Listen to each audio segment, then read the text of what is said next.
भारत में हजारों इमारतें ऐसी हैं जिनके बारे में कहा जाता है कि वो खाली हैं, लेकिन क्या वाकई वो खाली होती हैं? या फिर हम सबकी सोच और निगाहों से परे वहाँ कुछ ऐसी चीज़ मौजूद होती है जो दिखाई नहीं देती लेकिन महसूस ज़रूर होती है। नमस्कार दोस्तों, कैसे हैं आप सभी? उम्मीद करती हूँ बहुत अच्छे होंगे। आप सुन रहे हैं केसी कैरी चैनल और मैं आप सबकी होस्ट एक बार फिर से लेकर आई हूँ एक नई कहानी।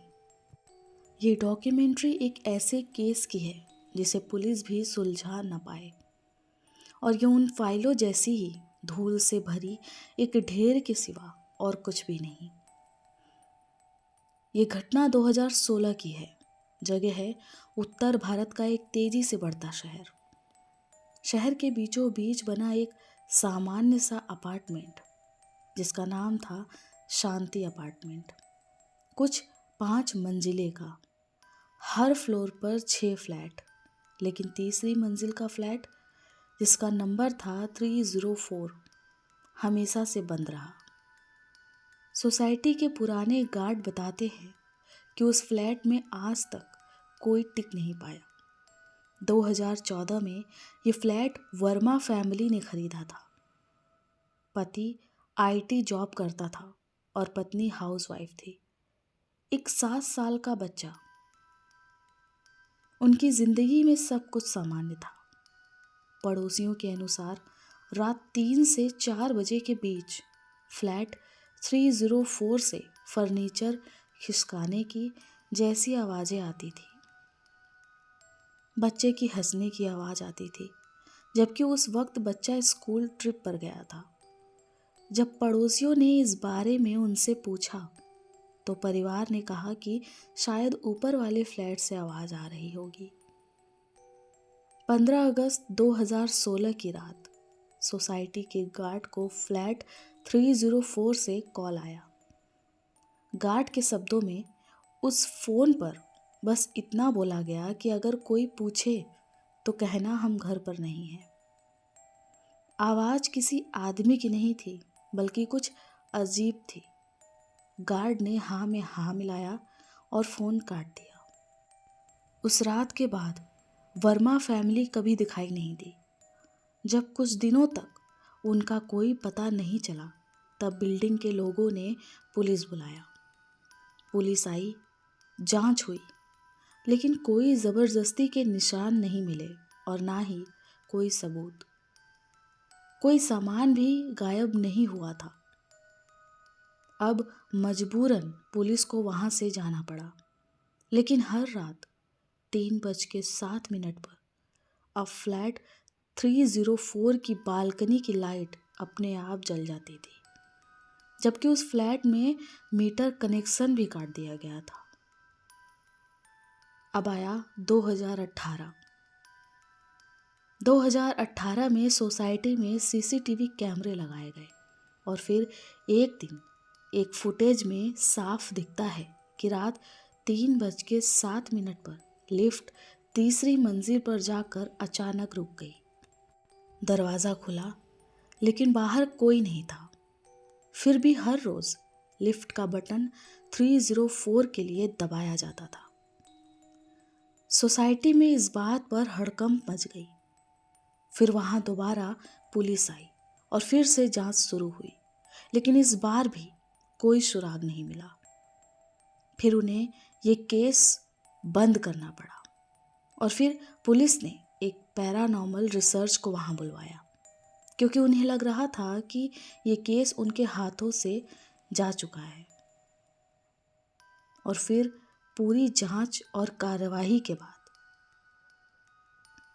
साफ निकला कि वहाँ कोई एनर्जी तो है, लेकिन किसकी, ये उन्हें पता नहीं चल पाया। पैरानॉर्मल रिसर्चर्स के अनुसार कभी कभी कोई जगह किसी घटना की वजह से रिपीटिंग मेमोरी बन जाती है, जहाँ समय आगे नहीं बढ़ता, बस वहीं एक पल के लिए दोहराता है। आज 2026 में फ्लैट नंबर 304 अब भी बंद है। उनकी नीलामी भी 3 बार हुई, लेकिन हर बार खरीदार ने चाबियां लेने से मना कर दिया। क्यों? क्योंकि हर बार जब कोई नया खरीदार फ्लैट देखने जाता था तो अंदर से एक ही आवाज आती थी, हम घर पर नहीं हैं। बस यही कारण था कि उस फ्लैट को कोई भी खरीदना नहीं चाहता था और उसके आस-पास के फ्लैट वाले भी अपने अपने फ्लैट को छोड़कर वहां से चले गए। लेकिन आज भी शांति अपार्टमेंट की तीसरी मंजिल पर फ्लैट नंबर 304 की बालकनी में लाइट अपने आप जल जाया करती है। आखिर क्या हुआ था वर्मा फैमिली के साथ, ये आज तक स्पष्ट नहीं हो पाया। लेकिन अब जो कहानी मैं आप सबको सुनाऊंगी उसमें स्पष्टता तो होगी, लेकिन हैरान कर देने वाली। बरसात का वो मौसम था। लगातार 3 दिनों से आसमान खुलकर रो रहा था। गांव की कच्ची सड़कों पर पानी ऐसे बह रहा था जैसे रास्ते नहीं नदियां हो। उस दिन भी शाम होते होते बादल और भी ज्यादा भारी हो गए थे। आज जल्दी निकलना पड़ेगा। राहुल ने अपनी घड़ी देखी। शाम के 7:30 बज चुके थे। राहुल, उम्र करीब 27 साल, बीकॉम पास, उत्तर प्रदेश के सीतापुर जिले का रहने वाला था। पिता की मौत के बाद वही घर संभाल रहा था। शहर में एक प्राइवेट ऑफिस में नौकरी करता था और रोज बस से अप डाउन करता था। उस दिन बस नहीं मिली। तेज बारिश के कारण बसें कैंसिल हो चुकी थी। राहुल बहुत परेशान था क्योंकि समय से उसे घर पहुंचना था। तभी सड़क के किनारे उसे एक पुरानी टैक्सी खड़ी दिखी। ड्राइवर ने आवाज लगाई, चलना है क्या बाबू? आखिरी सवारी हूं आज की। राहुल ने बिना ज्यादा सोचे टैक्सी में बैठते हुए कहा, हाँ, गांव तक छोड़ दीजिए। अब टैक्सी चल पड़ी। रेडियो पर धीमी आवाज में कोई पुराना गाना बज रहा था, लेकिन सिग्नल बार बार टूट रहा था।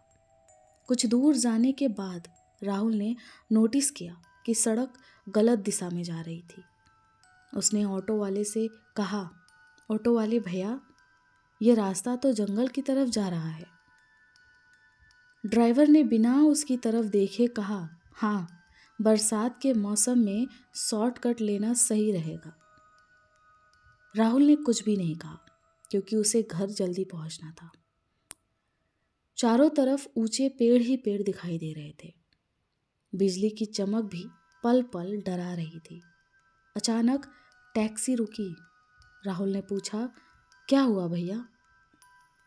ड्राइवर ने कहा, पानी भर गया है आगे, यही उतर जाइए। राहुल ने हैरानी से कहा, यही? लेकिन मेरा गांव तो। इतने में ड्राइवर ने उसकी तरफ देखा। उसकी आंखें अजीब थी, बहुत ज्यादा सूनी। अब यही आखिरी स्टॉप है, उसने धीमी आवाज में कहा और अचानक टैक्सी की लाइटें बुझ गई और फिर तेज बिजली कड़की। जब राहुल ने फिर देखा तो टैक्सी वहां से गायब थी और सामने सिर्फ एक पुराना जला सा मकान।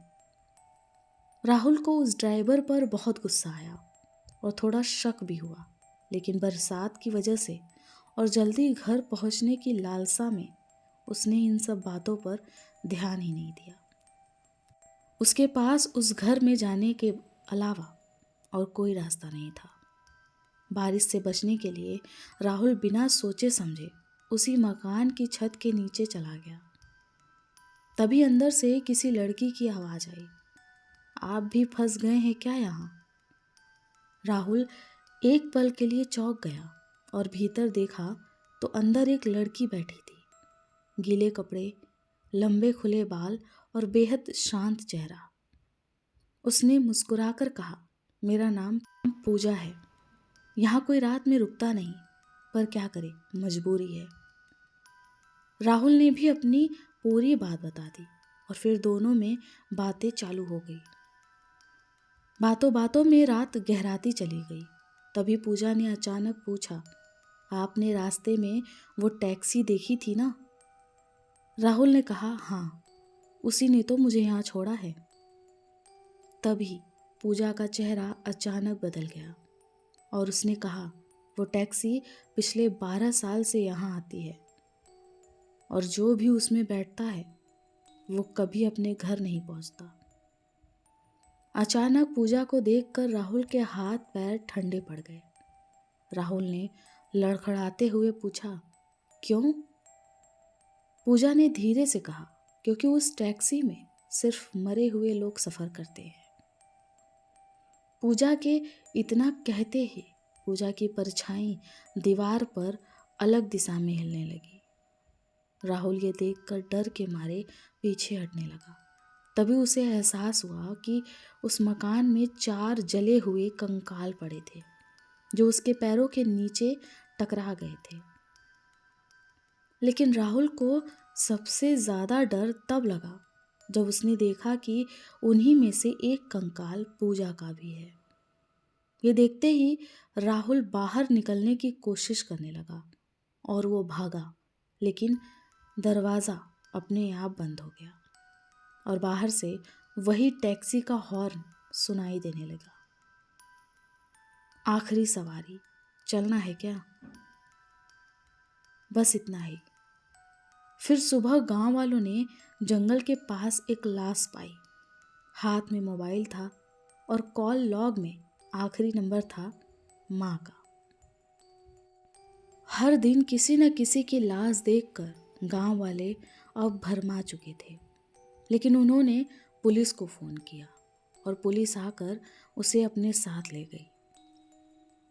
लेकिन ये किस्सा हर दिन चलता रहा। वो पुरानी टैक्सी हर रोज़ दिखती रही और ड्राइवर सड़क पर फंसे हर किसी से एक ही सवाल पूछता था, चलना है क्या? आखिरी सवारी हो।